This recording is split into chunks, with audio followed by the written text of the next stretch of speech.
বৃহস্পতিবার প্রজ্ঞা ভবনে রাজ্যের বিভিন্ন প্রান্তের পশু স্বাস্থ্য সুরক্ষায় নিয়োজিত পশু সখীদের জন্য এ হেল্প কর্মসূচির সূচনা হয়। কর্মসূচির উদ্বোধন করেন রাজ্যের মুখ্যমন্ত্রী ডক্টর মানিক সাহা। অনুষ্ঠানে উপস্থিত ছিলেন পশুপালন দপ্তরের মন্ত্রী সুধাংশু দাস, দপ্তরের সচিব দীপার ডি নায়ার সহ অন্যান্যরা। এই অনুষ্ঠানের উদ্বোধন করে মুখ্যমন্ত্রী ডক্টর মানিক সাহা বললেন, রাজ্যের জিএসটি বৃদ্ধির ক্ষেত্রে একমাত্র এই দপ্তর বিরাট ভূমিকা পালন করতে পারে। এক্ষেত্রে পশু সখীদের গুরুত্বপূর্ণ ভূমিকা রয়েছে। তাদের প্রত্যন্ত অঞ্চলে গিয়ে প্রাণীদের স্বাস্থ্য সুরক্ষায় ব্যবস্থা গ্রহণ করতে হবে। মুখ্যমন্ত্রী বলেন, দেশকে সামনের দিকে এগিয়ে নিয়ে যেতে প্রধানমন্ত্রী নরেন্দ্র মোদী প্রশংসনীয় সব প্রকল্প চালু করছেন। এই প্রকল্পগুলো বাস্তবায়নে কেন্দ্রীয় সরকারের সমস্ত দপ্তরগুলো কাজ করে চলেছে।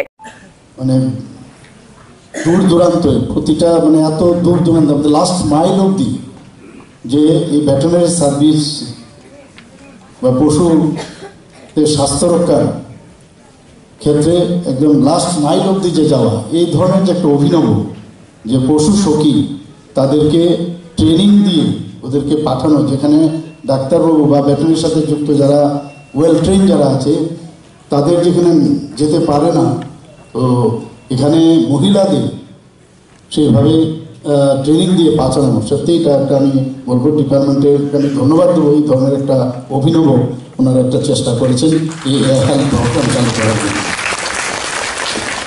এখানে অলরেডি বলা হয়েছে, আমার পূর্ববর্তী বক্তারা বলেছেন যে 2021-এর 1 সেপ্টেম্বর রুরাল ডেভেলপমেন্ট ডিপার্টমেন্টের এদের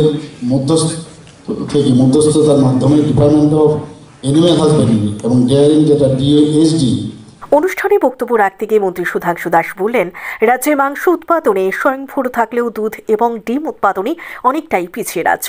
এখানে চাহিদা মতো ডিম এবং দুধ উৎপাদন করা সম্ভব হচ্ছে না, অথচ এই ক্ষেত্রে বিরাট বাজার পড়ে রয়েছে রাজ্যে। অনেকে বেকার যুবকরা এই দপ্তরের মাধ্যমে স্বাবলম্বী হতে পারে। মন্ত্রী জানান, দুধ উৎপাদনে স্বয়ংসম্পূর্ণ হওয়ার লক্ষ্যে রাজ্যের প্রতিটি জেলায় একটি করে কম্প্রিহেন্সিভ ডেয়ারি ডেভেলপমেন্ট সেন্টার গড়ে তুলতে কেন্দ্রীয় সরকারের নিকট প্রস্তাব পাঠানো হয়েছে।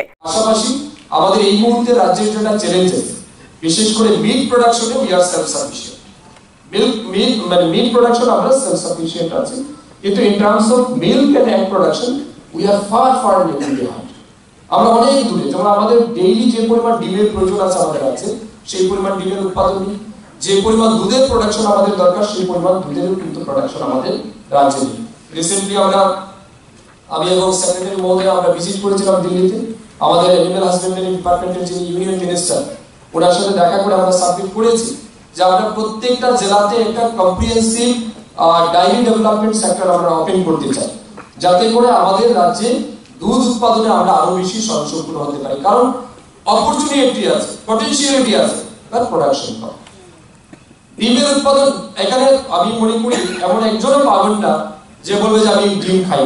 আছে কি কেউ? থাকলে হাত তুলে যে আমি ডিম খাই না, হাত তুলে থাকে। দুধ আমার প্রয়োজন নেই, থাকলে হাত তুলে। ডিমের প্রয়োজন 100% লোকের আছে, দুধের প্রয়োজন 100% লোকের আছে, কিন্তু প্রোডাকশন মার্কেট আমাদের কাছে আছে, কিন্তু আমাদের কাছে প্রোডাকশন কম। এই জন্য আমরা চাইছি এই সেক্টরটাকে কাজে লাগিয়ে শুধু ডিম এবং দুধের উৎপাদনই বৃদ্ধি করা না, সাথে সাথে রাজ্যের যারা বেকার যুবক যুবতী আছে তাদেরকেও কর্মসংস্থান প্রদানের কিন্তু সুযোগ আছে। অনুষ্ঠানে পশু সখীদের এই হেল্প কিট প্রদান করা হয়। উল্লেখ্য, বর্তমানে রাজ্যে 1077 জন সক্রিয় পশু সখী রয়েছেন।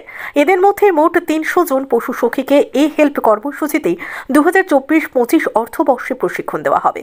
বাকি পশু সখীদের 2025-26 অর্থবর্ষে প্রশিক্ষণের আওতায় আনা হবে। প্রথম ব্যাচের পশু সখীদের প্রশিক্ষণ আগামী 16 ডিসেম্বর থেকে শুরু হবে। আগরতলা থেকে প্রবীর দেববর্মা রিপোর্ট, সত্যের খোঁজে 24 ঘন্টা।